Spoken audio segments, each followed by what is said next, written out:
Au XVIIe siècle, divers marchands vendaient des poudres, prétendant que ces poudres étaient dotées de pouvoirs magiques, parce que capables de résoudre n'importe quel problème, des problèmes de santé, des problèmes d'argent, des problèmes de couple. Ces poudres, en réalité, étaient une parodie de magie, une parodie de miracle, et avaient pour nom poudre de perlimpinpin. Bonsoir à tous, bonsoir à tous les anabloppeurs et bienvenue au Saturday Night Talk. Nous parlons de mariage, d'amour et de relations homme-femme. Je suis Benito Ngoubaïsoukou, créateur d'Anablepo.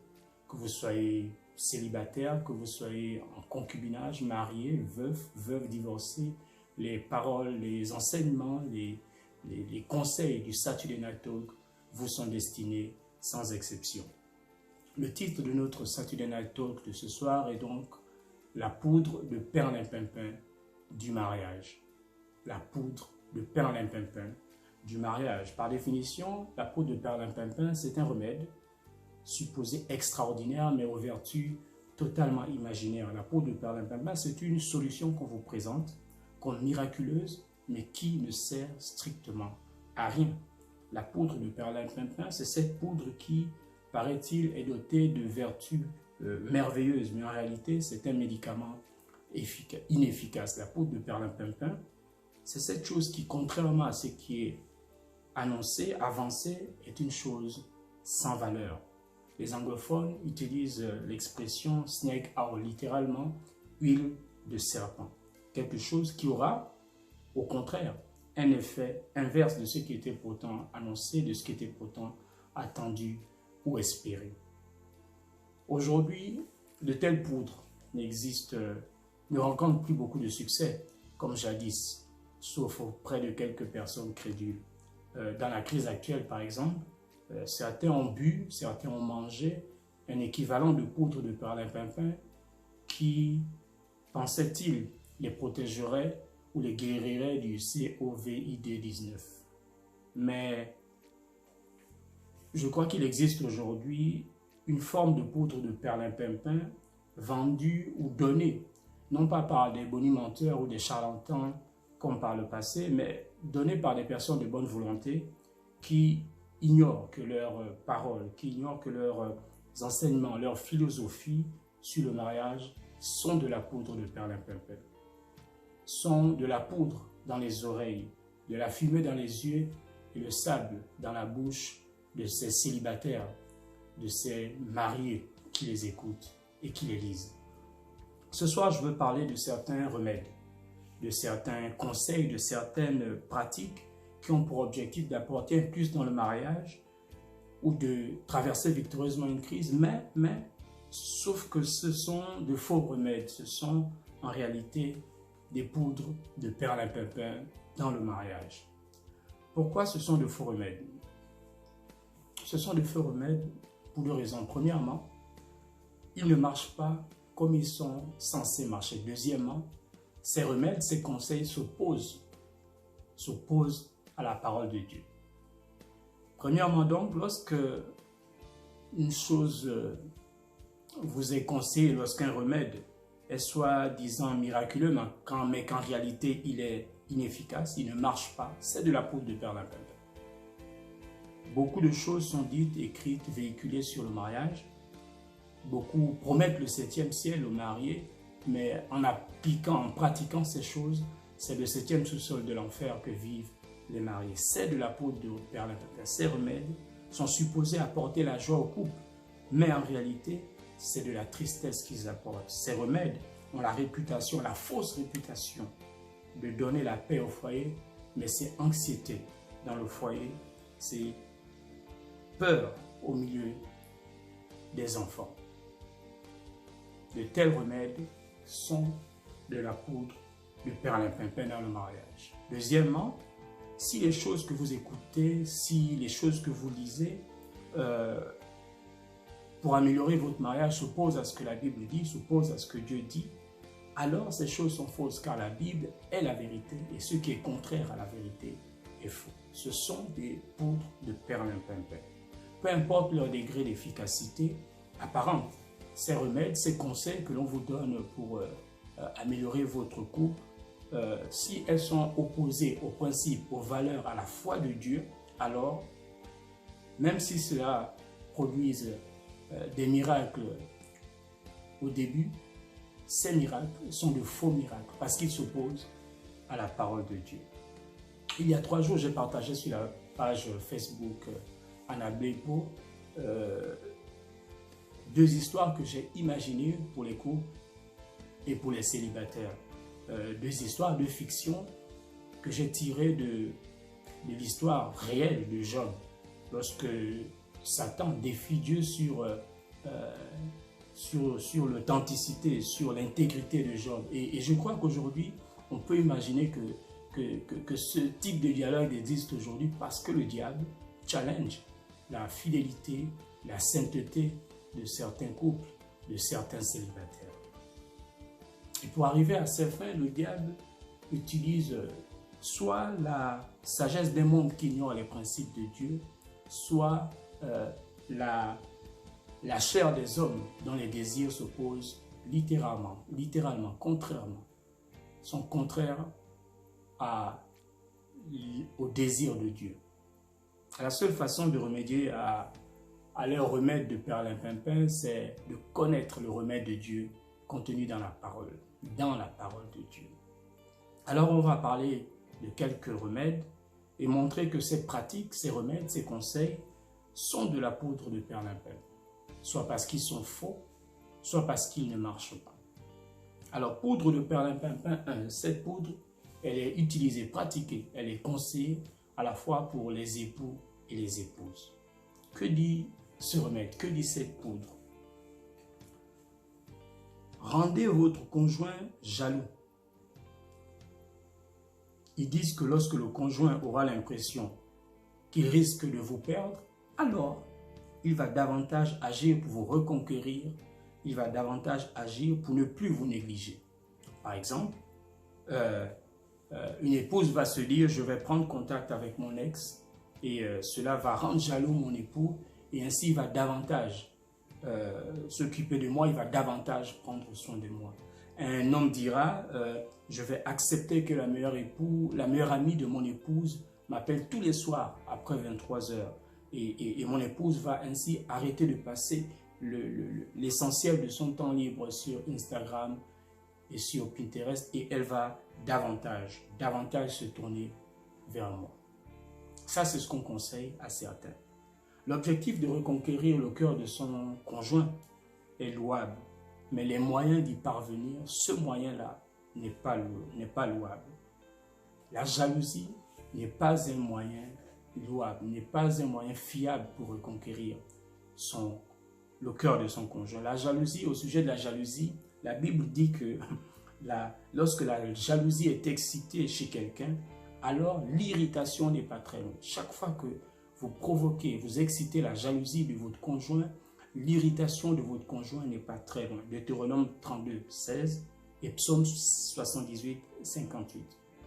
La Bible pose la question, qui résistera devant la jalousie? Proverbe 7, 24 dit implicitement que, en fait, on peut résister à la fureur cruelle d'un époux, on peut résister à la colère impétueuse d'une épouse, mais qui résistera devant la jalousie? Personne. Personne ne résiste, personne ne contrôle la jalousie. La seule jalousie qui marche, c'est celle de Dieu. L'apôtre Paul dit que, en sauvant les païens que nous étions, Dieu excite la jalousie du peuple d'Israël pour que celui-ci revienne à lui et qu'il se convertisse par Jésus-Christ, qu'il soit sauvé par Jésus-Christ. Mais si vous voulez exciter la jalousie de votre conjoint en laissant s'exprimer votre charnalité, alors vous aurez des résultats opposés à ceux de Dieu. Parce que la Bible dit que si vous vivez, si vous agissez selon la chair va vous faire mourir. Vous allez mourir. Votre couple va mourir. Donc, au lieu de reconquérir le cœur de votre bien-aimé, vous risquez de voir les choses s'empirer en utilisant la jalousie. Je vous conseille, messieurs, je vous conseille, mesdames, je vous conseille, chers Anna Blooper, de ne pas exciter la jalousie de votre conjoint. Par ce que vous dites, par ce que vous faites. Car vous n'allez pas pouvoir maîtriser cela. Vous n'allez pas pouvoir résister à la jalousie de votre conjoint. Ce n'est pas la bonne stratégie pour conquérir le cœur de votre conjoint. Et même si cela marchait une fois, je l'ai dit, rien ne vous dit que cela va marcher la prochaine fois. Parce que c'est un principe opposé, parce que la Bible le déconseille. Poudre de perlimpinpin 2, cette fois c'est uniquement les hommes qui la pratiquent. On conseille à certains époux d'imposer leur leadership, de tonner, de frapper du poing sur la table.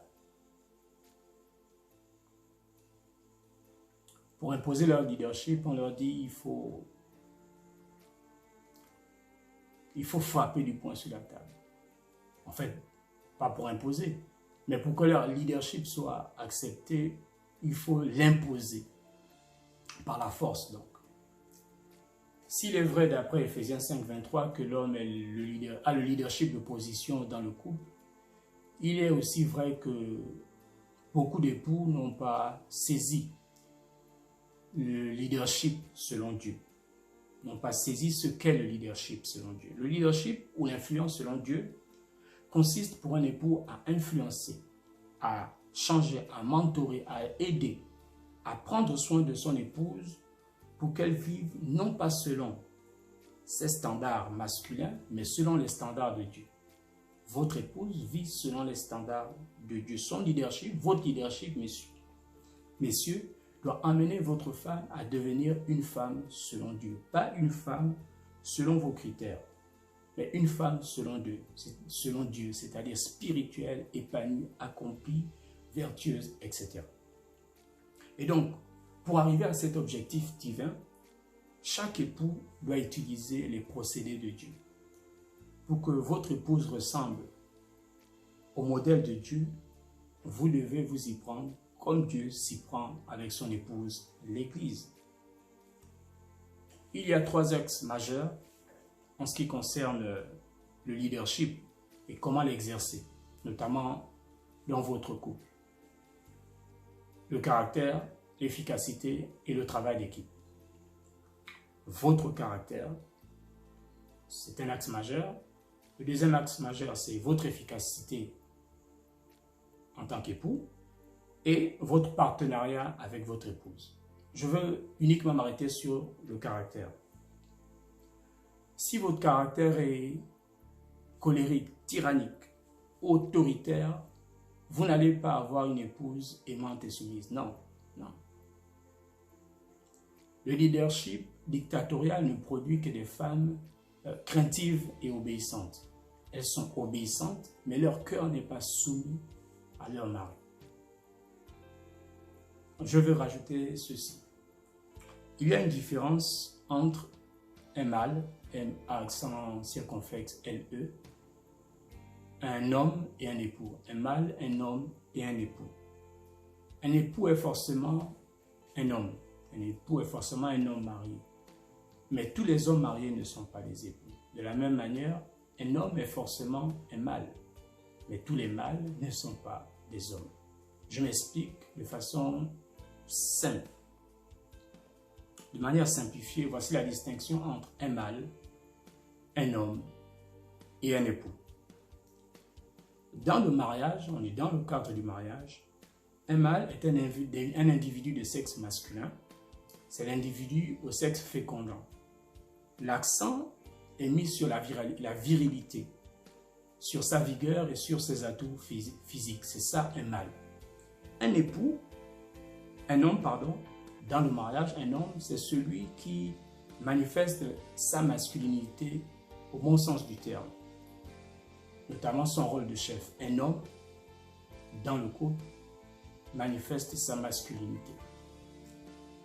Mais un époux, un mari, est celui qui aime et se sacrifie pour sa femme. Un mâle met l'accent sur sa virilité, un homme met l'accent sur sa masculinité, Mais un époux se sacrifie, aime son épouse. Messieurs, ne soyez pas qu'un mâle. C'est bien d'être mâle. C'est bien d'être mâle, notamment entre 23 heures et minuit. C'est bien d'être un homme. C'est très bien d'être un homme, un real man. Mais soyez davantage un époux pour votre épouse. Pas besoin d'être autoritaire pour que votre épouse vous écoute, pour que votre épouse vous soit soumise, pour que votre leadership sur elle soit un leadership selon Dieu. Poudre de perlimpinpin 3. Cette fois-ci, c'est le conseil qu'on donne aux femmes. On dit aux femmes, ma sœur, gagne de l'argent et tu seras indépendante financièrement dans ton foyer. Gagne de l'argent et tu seras indépendante financièrement dans ton foyer. Je dis que c'est une excellente chose, mesdames, si vous gagnez beaucoup d'argent. Et si vous gagnez même plus d'argent que votre homme, je dis gloire à Dieu. Lorsque vous dites, je suis à présent indépendante financièrement, il y a une question qui mérite d'être posée. Et ma question est, vous êtes indépendante de qui?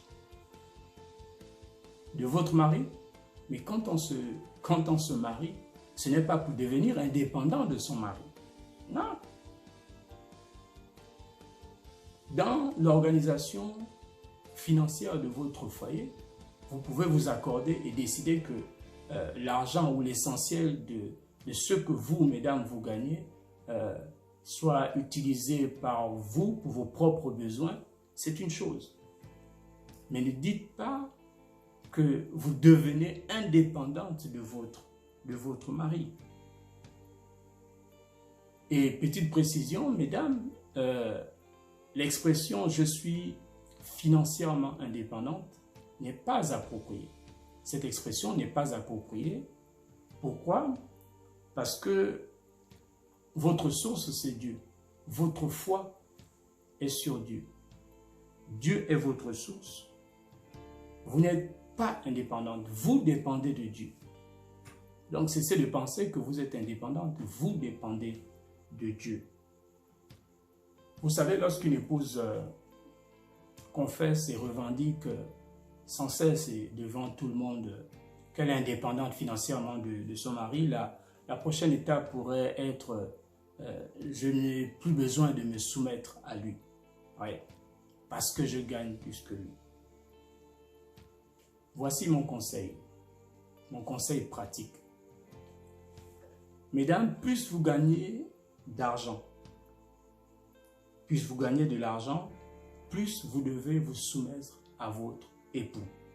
Oui, vous avez bien entendu, je reprends. Plus vous gagnez de l'argent, plus vous devez vous soumettre à votre époux. Pourquoi? Parce que cela va éloigner l'orgueil de vous. Plus vous gagnez d'argent, en comparaison à votre homme, plus vous devez confesser et pratiquer votre soumission vis-à-vis de votre homme. Ce que je vous dis est imparable pour ne pas que la rébellion frappe à la porte de votre cœur. Poudre de perlimpinpin 4. Pratiquée par les hommes. C'est conseillé aux hommes.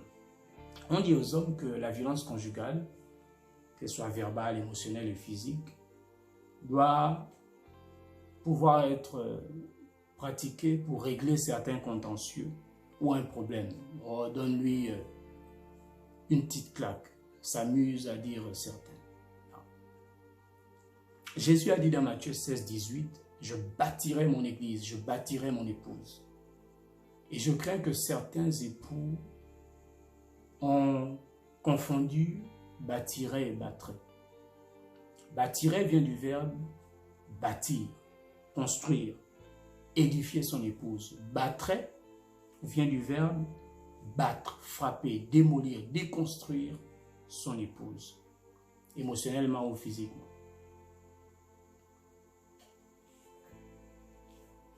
Vous battrez ou vous bâtirez votre épouse.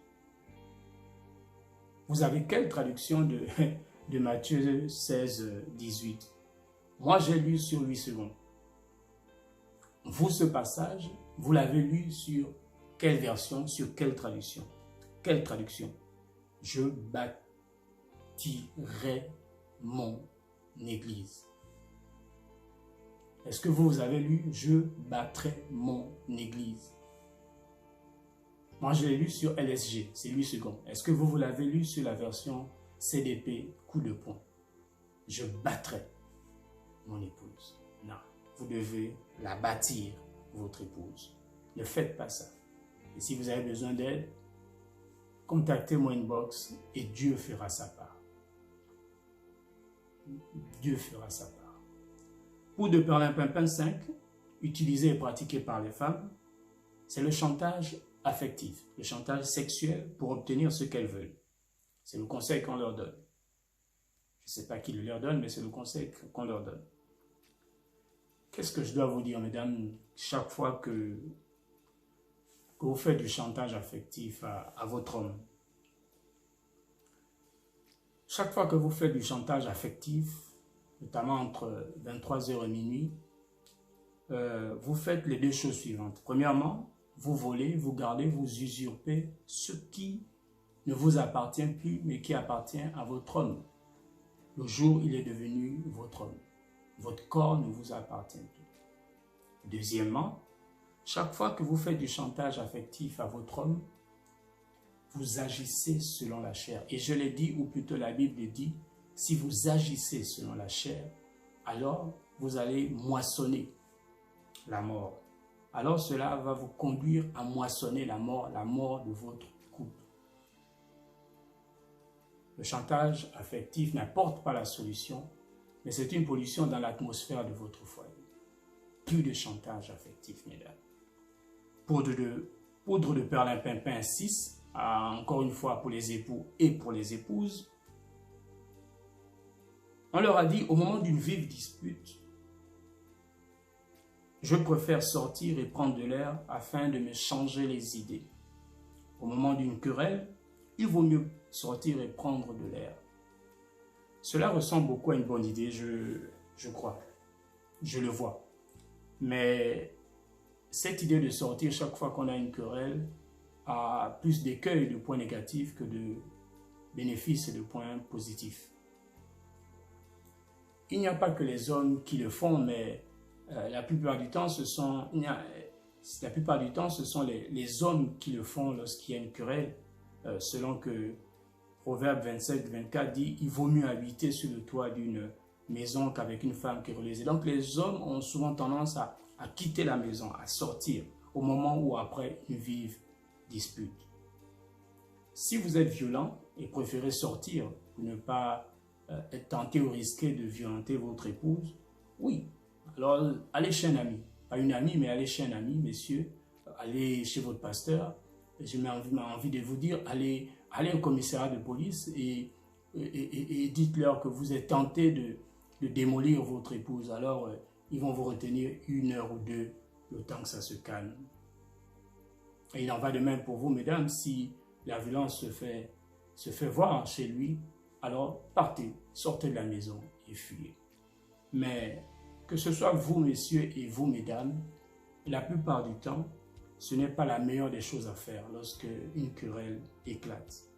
Quitter la maison, chaque fois que vous avez des querelles, n'est pas la bonne solution.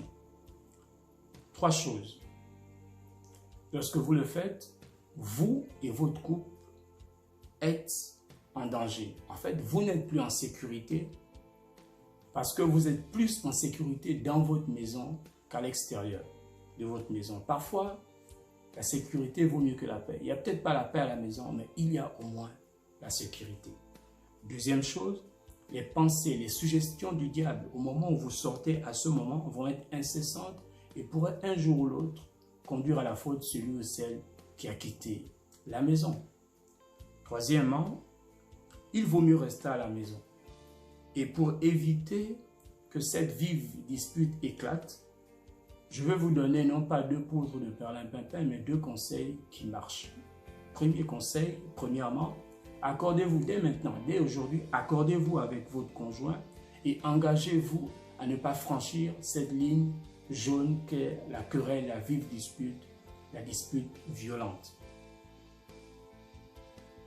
La dispute où on se crie dessus, où on se tape dessus. Deuxièmement, si malgré votre bonne volonté, malgré vos bonnes intentions, vous franchissez quand même cette ligne jaune, alors dès cet instant où le ton commence à monter, écoutez-moi bien, ce que vous devez faire dès que le ton commence à monter, la première chose à faire, c'est de prier en langue. La première chose à faire, c'est d'activer le parler en langue. Parler en langue, c'est parler par l'esprit. Et personne ne peut en même temps parler par l'esprit et parler par la chair. Parler en langue, c'est parler à Dieu. Et personne ne peut en même temps parler tendrement et respectueusement à Dieu et en même temps parler durement et irrespectueusement à son conjoint. Parlez, priez en langue et vous ne vous disputerez pas. Vous ne vous querellerez pas. Ces poudres de perlimpinpin, ces remèdes, ces conseils doivent être mis de côté. Cherchez dans la parole, écoutez ce que Dieu vous dit pour solutionner vos situations, pour améliorer votre couple. Père, je te bénis dans le nom de Jésus pour ces hommes, ces femmes, ces fiancés, ces célibataires, ces mariés. Seigneur, qui renoncent à ces faux conseils qui n'apportent que la peur, qui n'apportent que la crainte, qui n'apportent que le négatif, qui n'apportent que la détresse, mais qui se tournent vers toi dans le nom de Jésus, qui se tournent vers ta parole dans le nom de Jésus-Christ. Sois glorifié et équipe ces hommes et ces femmes à la gloire de ton nom. En Christ Jésus, Amen. Voilà pour ce soir. Si vous avez aimé, partagez à quelqu'un que vous aimez. Et si vous n'avez pas aimé, partagez à quelqu'un qui ne vous aime pas. Partagez cette vidéo. Je vous donne rendez-vous, non pas samedi prochain, mais samedi 9 mai à 20h20. À 20h20, et a priori, je parlerai de prière. Soit la prière dans le couple, soit la prière pour célibataire. Je ne sais pas encore. Et si vous voulez qu'on aborde un de ces thèmes, alors écrivez-le en commentaire ou envoyez-moi un message privé. Un message par inbox. Je suis Benito et je vous dis peace and joy. Nous sommes samedi, mais samedi, tout n'est pas permis ce soir. Shalom.